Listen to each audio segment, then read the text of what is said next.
మన చరిత్రలో ఎన్నో రహస్యాలు దాగి ఉన్నాయి, కాని వాటిలో అత్యంత మర్మమైనది చక్రవర్తి అశోకుని 9 గ్రంథాలు. అశోకుడి గురించి మనం చదివింది శాంతిని ప్రేమించిన రాజు కథగా మాత్రమే.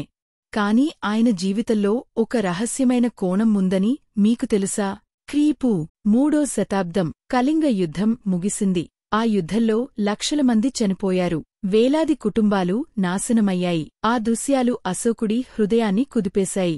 యుద్ధం తర్వాత ఆయన ఆలోచించాడు, మనిషి దగ్గర ఉన్న జ్ఞానం తప్పుడు చేతుల్లో పడితే అది యుద్ధాలకంటే భయంకరమైన వినాశనం. అందుకే ఆ జ్ఞానాన్ని కాపాడాలి, గోప్యంగా ఉంచాలి. అలా ఆయన 9 మంది మహాజ్ఞానులను ఎంపిక చేశాడు. ప్రతి ఒక్కరికీ ఒక గోప్యమైన గ్రంథం ఇచ్చాడు. వీటిని తరతరాలకు కాపాడమని ఆజ్ఞాపించాడు. ఆ గ్రంథాల గురించి వినగానే మీరు ఆశ్చర్యపోతారు. మొదటి గ్రంథం మానసిక యుద్ధం.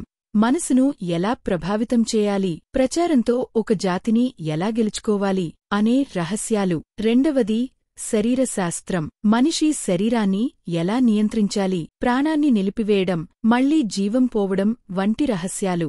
మూడవది జీవశాస్త్రం. సూక్ష్మజీవులు, రోగాలు, ఔషధాల శక్తి ఇవన్నీ ఇందులో ఉన్నాయట.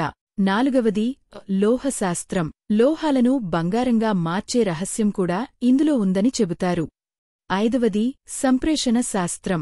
మానవ సమాజంలోనే కాక భూమి వెలుపల జీవులతో కూడా సంబంధాలు పెట్టుకోవడంపై రహస్యాలు. ఆరవది ఖగోళ శాస్త్రం. గురుత్వాకర్షణ రహస్యాలు, గగనయానం, గ్రహాలపై జ్ఞానం. ఏడవది కాంతి శాస్త్రం. ప్రకాశం శక్తి, అద్దాల రహస్యాలు, అదృశ్యమయ్యే విద్య. ఎనిమిదవది సామాజిక శాస్త్రం. సమాజాన్ని ఎలా నడిపించాలి, ఎలా నియంత్రించాలి అనే మార్గదర్శకాలు. తొమ్మిదవది కాలజ్ఞానం.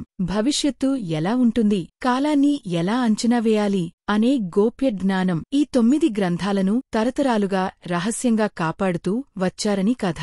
కాని నిజంగా ఇవి ఉన్నాయా? అశోకుని శాసనాలలో, బౌద్ధ గ్రంథాలలో ఎక్కడా వీటి ప్రస్తావన లేదు అని చరిత్రకారులు అంటున్నారు. ఇది ఆధారాలు లేని పురాణగాథ మాత్రమే అని. అయితే అటువంటి రహస్య కథలు ఎందుకు పుట్టాయి? ఎందుకంటే మనం ఎప్పుడూ మర్మాలు, రహస్యాలు తెలుసుకోవాలని ఆశపడతాం. అశోకుని పేరు చరిత్రలో శాంతి చక్రవర్తిగా నిలిచిన 9 గ్రంథాలు అన్నగాథ ఆయనకు ఒక మాయాజాలం జోడించింది. మరి మీరేమంటారు?